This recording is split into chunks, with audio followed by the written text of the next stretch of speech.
Welcome back everyone, it's Mindy for Lawnfawn, and in today's video I'm going to be creating a graduation reveal wheel card, and I'm focusing on the RAWRSOME stamp set plus a few others to complete the scene.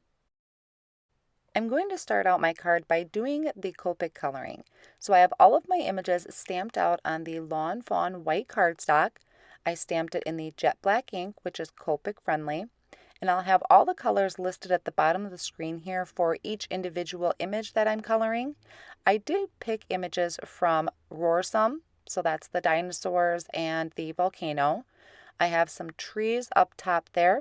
Those came from Life is Good. And I also have a couple sprigs of grass at the very top there, you'll see in a little bit. And those came from the Gleeful Gardens stamp set. I'm also going to be coloring in a moon, and that came from Out of This World. And then I will be coming into a stamp set for the graduation hats, and I used the Simply Celebrate Spring stamp set. A lot of times when you see a card I've created that has quite a few images from numerous different sets, what I tend to do is I have a mock-up version already made up, especially if I'm going to be turning it into a video.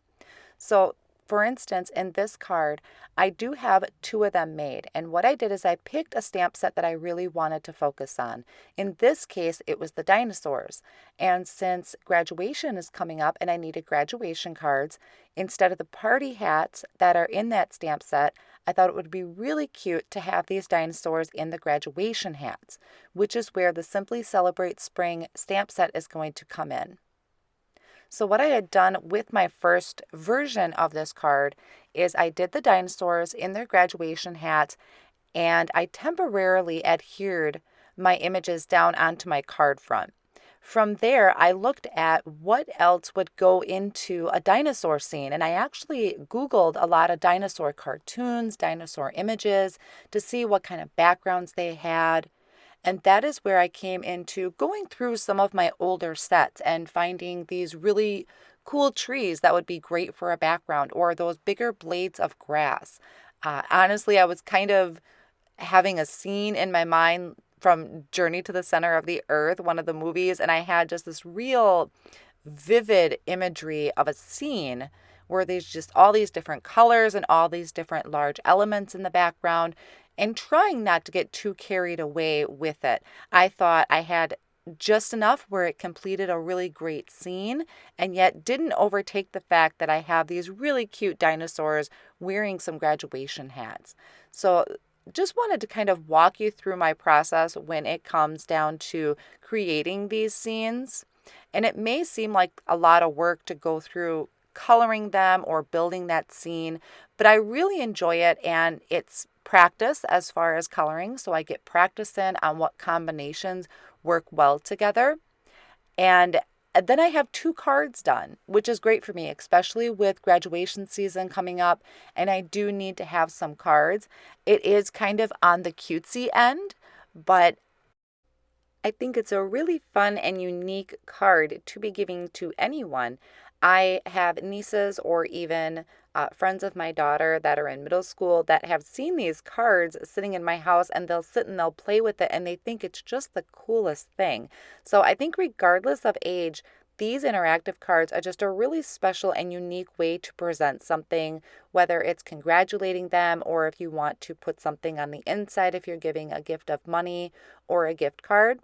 So that's one reason why I really like to give the interactive cards. It's just something totally different that you don't see very often. So I'm just finishing up my coloring here on the trees. I do the trees kind of all at once since there isn't a lot to color, especially on the main portion of the tree. And then I'm going to come in and do the leaves. So I have 4 colors you can see here listed. I really love adding that YG21 as the last color because it's just a really nice bright green. And like I said, when I was picturing this scene, I kind of had some really bright colors in mind. So this is one of my favorite green combos for that. And I use the same color combination for these big blades of grass. I just color one of them on here on screen for you, and then I do the rest off camera because I do it all the same. And then real quickly here, I'm going to show you how I colored in the graduation hats from the Simply Celebrate Spring. And I used a combination of the neutrals, so N8, N5, and N4. Now what's really cool about these is you could customize these to the school colors. So if, for instance, the school colors are blue or red, you can change up those colors. I just did kind of this grayish black color just to kind of stay neutral since I did have so much color on my card to begin with. And I'm going to show you why I really liked using this when it came to putting graduation hats on my dinosaurs. There are other stamp sets that Lawnfawn has where there is an individual graduation cap, but this was really nice because I can die cut them all at once. So there's one die here to cut all of them. And when it comes to it, I'm just going to trim them out individually of however many I need. So I'm holding my dies in place with some Post-it tape, which is a nice low tack adhesive. And once I run that through the machine, I can go through and take the Post-it tape off of all of my images and pop all of those out. I do need to cut a few more of the trees and those big blades of grass. So I'm just going to reposition those with that Post-it tape. And I'll run that back through my die cut machine. And I'll have to do one more tree because I wanted to have the 3 trees on my card. So just pop those out and I'll set those off on the side. Then I'm going to work on my background. So I actually am going to be using some Distress Oxides. And I'm doing this on top of some watercolor cardstock, which surprisingly is really great for blending. So I started with fossilized amber, and I'm applying that towards the bottom portion of the card. This is a 4 1/4 by 5 1/2 inch piece of the watercolor cardstock. And then I come in with some picked raspberry, and I'm going to blend down into that fossilized amber. And you can see I'm using a life-changing blending brush, which is one of my favorite tools right now to use for blending. And every now and then I'll go through after I've blended, let's say, the picked raspberry into that fossilized amber. I'm just brushing off onto a rag. And the reason for that is that when I go back to pick up more of that picked raspberry, I don't want to have that mix of picked raspberry and the yellow on my brush. I want to get a true pink. So that's why I just have a rag sitting there, and I'll kind of brush off a little bit once in a while any of the excess ink that happens to be on my blending brush. So once I'm happy with my blend, what I'm doing here that you can't see is I have a little spritz bottle, and I'm spritzing my background with some just plain water. And then I'm going to dab that up with a paper towel. Now I kind of was off on one side, so I'm giving it another good spritz to create that distressed background that I just love. And then I can just wipe my tabletop up clean so I don't have any excess water sitting around. Then I'm going to attach my reveal wheel window into my reveal wheel die and cut out this front panel. So I'm lining that up where I want as far as where the colors are going to be. Hold that in place with the Post-it tape. And I believe the window I'm using here is the speech bubble. I just didn't do the outline frame that you could go with it. And then I do save that inside piece because I'm going to cut my arrow out of that. So there's our background. That's our front panel where everything is going to get layered up on. Then I'm taking that die and I'm going to make a plain white panel. So this is what I'm going to attach my cover to. And then I do need to cut out my base, which I'm also using some white cardstock for. This is just the scrap paper from my graduation hats. So then I'll have my 2 circles here, the main wheel that we're going to stamp the sentiments on, and then that littler one that we're going to actually attach our foam squares to. While I'm die cutting, I'm just going to go ahead and start die cutting the rest of my scene. So here I'm using some narwhal cardstock, and this is the stitched mountain borders. And I'm actually going to do this twice because I want to have some layered mountains. I also did go ahead and die cut the stitched hillside border from some kraft cardstock, and then also the Meadow border from some Cilantro cardstock. And here is a great way of how I was able to line up my scene and make sure everything was even. So I had already figured out what I wanted for my scene, what was going to be the farthest back, and that was going to be these tallest mountains. So I lined that up on the card where I wanted, took the reveal wheel die, placed that on there, and held that down with the Post-it tape and ran that through. So my stitch edges are going to match up all along the card. And I'm going to repeat this step. So leaving those mountains there, I'm taking my next set of mountains, lining that up where I want it to go because I do have excess. I wanted to leave excess so that I'm not too short. And then once I'm happy where those mountains are going to be, I'll do the same thing. And you can see those layered up really well and they're consistent. I'm going to do the same thing here with the Meadows border. Figure out how much I want showing up to the mountains. Take that reveal wheel die, line it up, hold it down, run that through my machine. And I'll do the same thing with my stitched hillside border. And so they're all going to be consistent. It's all going to be layered up nicely together. There won't be any uneven areas. And that's going to be our main scene on the front of our card. So you can see here they look really nice all layered up together.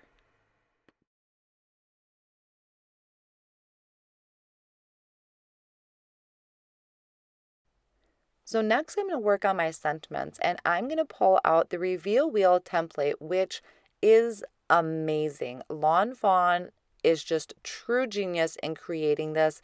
This is a huge, huge time saver when creating reveal wheels. So I just placed that template that matches my window on top of my white cardstock, and I'm just holding that in place with Post-it tape on just two different ends. I'm going to line this up on my Misty, and I'm going to stamp this all at once. I love this because I don't have to worry about pencil lines, erasing them. Even doing pencil lines, I was still stamping my sentiments crooked. So this is totally awesome. I am loving it. So for the stamp set that I'm using, this is the Reveal Wheel Spring Sentiments. It has so many different sentiments on here for lots of different occasions. I found a lot of great sentiments I can use for graduation. So I'm choosing the sentiments I want. I'm lining it up in the window of that template, and I'm doing this one at a time. So I'm lining up the sentiment. I'll pick it up with the door of my Misty, and then move on to the next sentiment. And I'm going to go all around into those 4 different areas. And then that way I can do all of my stamping at once. They're going to be lined up perfectly. Like I said, and this went together so quick using these templates. So once I have those all lined up, I'm going to take the Lawn Fawn black licorice ink and just ink up my sentiments. Close the lid of my Misty to stamp those down. And my reveal wheel sentiments is done. Quick as that. All I have to do is remove that Post-it tape, take the template off, and my card is ready. Then I can take the little piece. I'm going to put that to the back of my sentiments, pop that brad through and open that up. And I'm going to cut down just a few pieces of foam squares and arrange those around that brad, just making sure that those foam squares don't touch your brad so that it can move freely. And I usually do just about 3 squares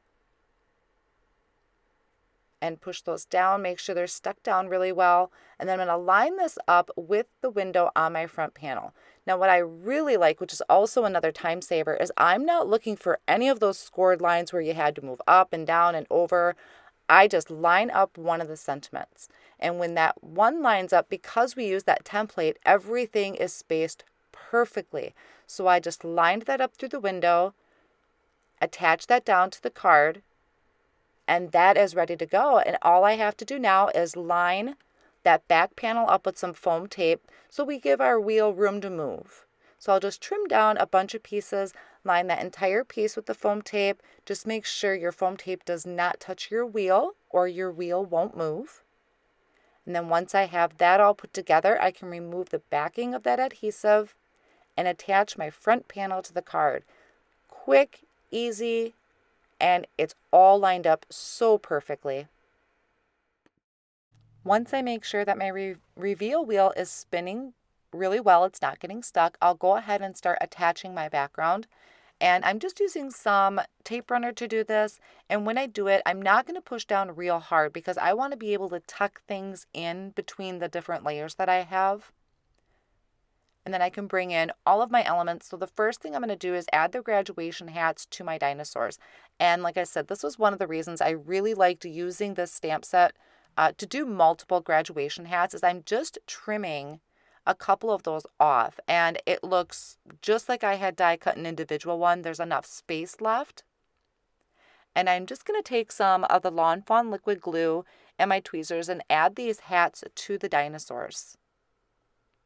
And any excess glue, if maybe I put on too much, I can just dab off with my finger. This one's kind of going towards the back of the head. And then one more there for my little red dinosaur. And then I can start adding in my scene. So I have the moon here. I knew right where that was going to go. What was really cool is there were so many other elements I could have used off of that out of this world scene if you really wanted to get real creative with your scene, whether it was adding a planet in the background or any of the other elements, whether it was the sun. I just thought the moon was a nice size and a perfect fit for that top corner. And then my volcano there, you can see I just tucked it back there. I wanted to make sure I was still happy with the arrangement and where everything was going to land. And I just kind of pulled things up a little bit. Like I said, I didn't push down real hard so that I still could pop things in between the layers. And then once I'm happy with where all of that's going to go, I'm going to just take the lawnfawn liquid glue and start attaching everything. I figured I didn't need any more foam to pop up any of my images because we have a lot of layering going on and there's already that foam dimension. So just starting up at the top corner there with my yellow dinosaur flying in the sky. And you can see I do have things hanging off, which is fine because I know I'm going to attach this to a card base. So I'm okay. I just wanted to make sure that I'm leaving room for them to be able to turn that wheel so they can see all of the sentiments. One thing I didn't show in the video was that there is a sentiment off the RAWRSOME stamp set that goes really well with graduation. And it's a party like there's no tomorrow, which I think is really great for a graduation card too. So that could go in the inside of the card. I just thought the front of my card had enough with the reveal wheel sentiments that I didn't need much more there. So to do the card base, I have a piece of narwhal cardstock that's 4 1/4 by 5 1/2. And I have a piece of fog cardstock here that's 4 by 5 1/4. And then I'm attaching the front of my card panel. You can see it already had some adhesive on there, and that's because I originally had attached this to a white panel, but I thought the fog cardstock looked really well with the narwhal, and that kind of just went with my dinosaur scene. So that finishes up the card. I love building these scenes with lawnfawn's images. There's so many, so you can take a look at some of your older sets along with your, if you have any of the newer ones, to combine them, make these great scenes like this. And you can see my wheel spins really well. All these great graduation sentiments. So great idea for a graduation card if you're starting to look into the future for creating those. I hope you enjoyed today's inspiration. I want to thank you so much for joining me, and I'll see you next time.